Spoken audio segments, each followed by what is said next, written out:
Welcome to global channel. Jayanti Amirisetti.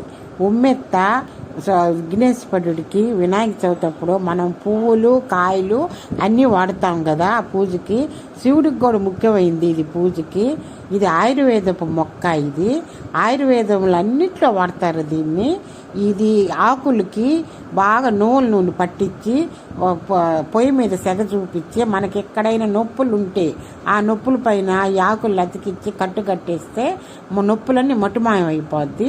Migraine తలనొప్పి ఉన్న వాళ్ళకి, దీర్ఘకాలికంగా మైగ్రేన్ తలనొప్పి ఉంటుంది, ఏపిస్తుంటుంది కదా, అట్టోళ్ళు ఈ ఆకులన్నీ కోసి ఆకులు వెనకాల నూనె బాగా పట్టించి సెగ చూపించి తలపైన పెట్టుకొని ఒక అర్ధగంట అట్లా ఉంచి తర్వాత తలస్నానం చేసేస్తే తలనొప్పి తగ్గిపోద్దంట. ఈ కడుపులోకి తీసుకోకూడదు, ఏది కడుపులోకి తీసుకోకూడదు, పైపోతలకి అన్నిటికీ పూసుకోవచ్చు. ఇది ఆయుర్వేదంలో చాలా మొక్క, ఇది ఔషధ మొక్క. లైక్ చేయండి, షేర్ చేయండి, సబ్స్క్రైబర్ చేయండి నచ్చితే. ఈ కాయలు కూడా ఆయుర్వేదంలో వాడతారు.